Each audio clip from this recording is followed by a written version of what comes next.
Gold, trusted gold buyers. మీరు తాకట్టు పెట్టిన బంగారాన్ని విడిపించి ఈ రోజు ఉన్న మార్కెట్ ధరకు కొనబడను.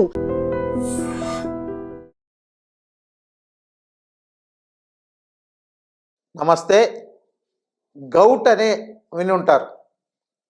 దీన్నే ఆయుర్వేదంలో వాత రక్తం అని అంటారు. ఈ సమస్యని అంటే కాలి బొటన వేళ్లలో ఆ యొక్క జాయింట్ దగ్గర నొప్పి ప్రారంభమై అది అలా పైకి పాకుతూ తర్వాత మనకు మొత్తం కాలంతో నొప్పి రావడం, తర్వాత వేళ్లలో కూడా చేతి వేళ్ళలో కూడా నొప్పి రావడం, ఇలాంటి సమస్య ఎదుర్కొంటుంటారు. అయితే దీనికి మీరు వెళ్ళి టెస్ట్ చేస్తే మీకు యూరిక్ యాసిడ్ ఉండాల్సిన దానికన్నా ఎక్కువగా ఉంది అని మీకు ఒక రిపోర్ట్లో తేలుతుంది. దీన్నే గౌట్ అని వాత రక్తం అని అంటారు.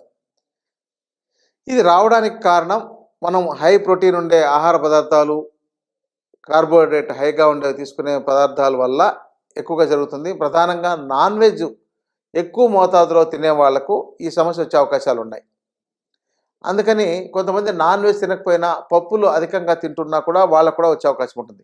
అయితే ఇక్కడ ఒకటి బాగా గుర్తించాలండి, ఎవరు ఎంత తిన్నా ప్రమాదం రాకూడదు, ఏ సమస్య రాకూడదు. అది వచ్చిందనంటే ఎక్కడో మనకు శరీరంలో కొన్ని లోపాలు ఏర్పడ్డాయని అర్థం. ఆ లోపాలు ఏంటంటే మనకు ఆహారం సక్రమంగా జీర్ణం కాకపోవడం కానీ, లేదంటే మనకు జీర్ణమైన ఆహార పదార్థం సక్రమంగా శోషణ జరగకపోవడం కానీ, శోషణ జరిగినా అది శరీరం సక్రమంగా ఉపయోగించుకోలేకపోయిన పరిస్థితులు రావడం కానీ, దీన్నే ఆమవాతం కింద చెప్పచ్చు. ఆమవాతం అంటే మనకు తీసుకున్న ఆహారం సక్రమంగా జీర్ణం కాకుండానే మన యొక్క శరీరంలోకి కణజాలంలోకి వెళితే ఆ కణజాలం సక్రమంగా ఉపయోగించుకోలేకుండా పోయే పరిస్థితుల్లో అక్కడ అవి ఇన్ఫెక్షన్కు గురయ్యి మీకు ఈ యొక్క వాపులు లాంటివి వచ్చే అవకాశాలు, అక్కడ బోన్స్ డ్యామేజ్ అయ్యే అవకాశాలు ఇలాంటివి కూడా వస్తుంటాయి. దీనిలో ఉండే లక్షణాలు ఏంటంటే ప్రధానంగా కాళ్ళల్లో నొప్పులు, కాలి వేళ్లల్లో ముందు ఈ యొక్క బొటన వేలు దగ్గర జాయింట్లో పెయిన్ రావడం, రెండు కాళ్ళలోనూ వాపు వచ్చేసేయడం, అది బాగా ఇట్లా వంగిపోవడం, అసలు ఎర్రగా మనకు మీరు చూస్తే ఇంత ఎర్రగా ఎవరికైనా ఈ యొక్క గౌట్ వ్యాధి వచ్చిన వ్యక్తికి చూసినట్లయితే ఇంతగా సమస్య ఉంటుందా అనిపిస్తుంది అనమాట. అక్కడ ఆ జాయింట్ అంతా కూడా డ్యామేజ్ అవుతుంది. ఆ బోన్స్ అంతా వీక్ అయిపోవడం కానీ, లేకపోతే అది వాపు చేయడం కానీ, దాంతో ఇన్ఫెక్షన్ ఏర్పడడం కానీ ఇవి ఉంటాయి. ఈ సమస్య ఎలా తగ్గించుకోవాలనేది మనకు ఒక సమస్యగా తయారైపోతుంది. ఎందుకంటే దానికి టాబ్లెట్స్ ఎన్ని వాడినా తాత్కాలికంగా ఉపశమనం ఉంటుందే తప్ప పూర్తిగా పరిష్కారం కాదు. మీరు ప్రోటీన్ ఫుడ్ ఆపేయండి, నాన్ వెజ్ తినకండి, ఇవన్నీ అంటుంటారు. కొంతమంది చాలా కష్టపడి పనిచేసుకోవాల్సిన అవసరాలు ఉంటాయి. అలాంటి పరిస్థితుల్లో వాళ్ళు కొంత నాన్ వెజ్ తింటేనే వాళ్ళకు సరిపడా శరీరానికి శక్తి వస్తుంది. మరి ఇక్కడ తినలేని పరిస్థితుల్లో వాళ్ళకు శరీర బలం తగ్గిపోయి బలహీనమైపోయి ఇంకా వాళ్ళు రోగిగా తయారైపోతారు. అందుకని వీళ్ళు మొట్టమొదట చేయాల్సింది ఏంటంటే, మీకు ఎన్ని సమస్యలైనా ఉండనండి, ఏ లక్షణాలైనా ఉండనండి, మీరు ఈ యొక్క గౌట్ అనేది వచ్చిన తర్వాత బల అనేది ఒక ప్లాంట్, దీన్నే తుత్తూరు బెండ అని అంటారు. దాని యొక్క బెరడు మీరు సేకరించి కషాయం చేసి తాగాలండి.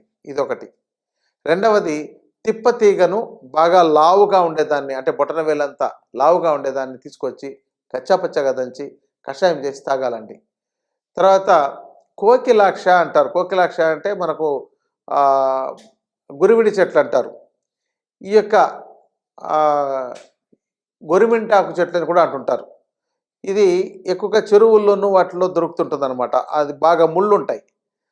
దాని యొక్క ఆకులను సేకరించడం కానీ, లేదంటే మొత్తం ఆ చెట్టునే మీరు కట్ చేసి ఆ ముళ్ళను తీసి దాన్ని చిన్న చిన్నగా ముక్కలుగా చేసి ఆ ముళ్ళన్నీ తీసేసి ఆ యొక్క ఆకులు కాండాన్ని ఎండబెట్టి కచ్చాపచ్చాగా దంచుకొని కషాయం చేసి ఇది తాగాలి. ఈ మూడు మీకు చాలా బాగా పనిచేస్తాయి. అసలు ఇది ఒక్కటి వాడటం వల్ల మీలో ఆ గౌట్ వ్యాధి లేకపోతే ఆ యూరిక్ యాసిడ్ పెరగడం అనేది కూడా తగ్గిపోతుంది. చాలామంది యూరిక్ యాసిడ్ తగ్గడానికి మీరు ఆహారాన్ని మార్పులు చేసుకున్నా కూడా ఒక్కోసారి తగ్గదు. కానీ ఈ యొక్క కషాయం కనుక తయారు చేసి మీరు రోజు తాగుతున్నట్లయితే ఇది తగ్గిపోతుందండి. ఇలా ఎన్ని రోజులు తాగాలి? రోజు ఉదయం, సాయంత్రం కనీసం వీటి మూడింటిని కలిపైనా తీసుకోవచ్చు, విడివిడిగా కూడా తీసుకోవచ్చు.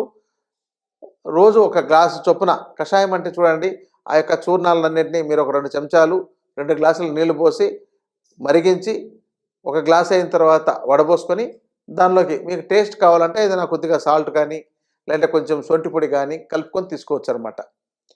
ఇలా రోజు ఉదయం సాయంత్రం 3 నెలల్లో 6 నెలల్లో సంవత్సరం అయినా కూడా మీరు వాడచ్చు. మీకు మొత్తం తగ్గిపోయేదాకా యూరిక్ యాసిడ్ తగ్గిపోతుంది అండ్ మీ యొక్క గౌట్ పెయిన్ తగ్గుతుంది. తర్వాత మీకు అది ఇంకోటంటే మీరు అది వంగిపోకుండా ఉండే ముందే మీరు చేయాలి.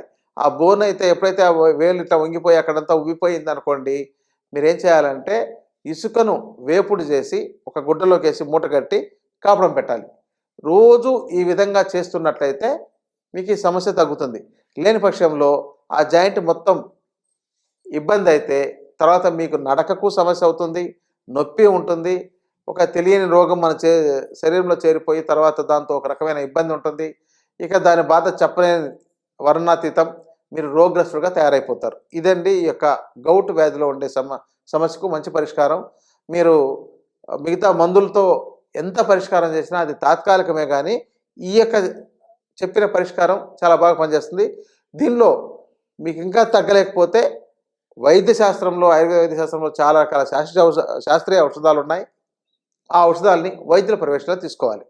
ఇదండి దీనికి సంబంధించిన సమాచారం. ఇంకా ఇతర డౌట్స్ ఏమైనా ఉన్నట్లయితే మీరు కామెంట్స్ రూపంలో తెలియజేయండి, తగిన జవాబు చేయగలుగుతాం. నమస్కారం.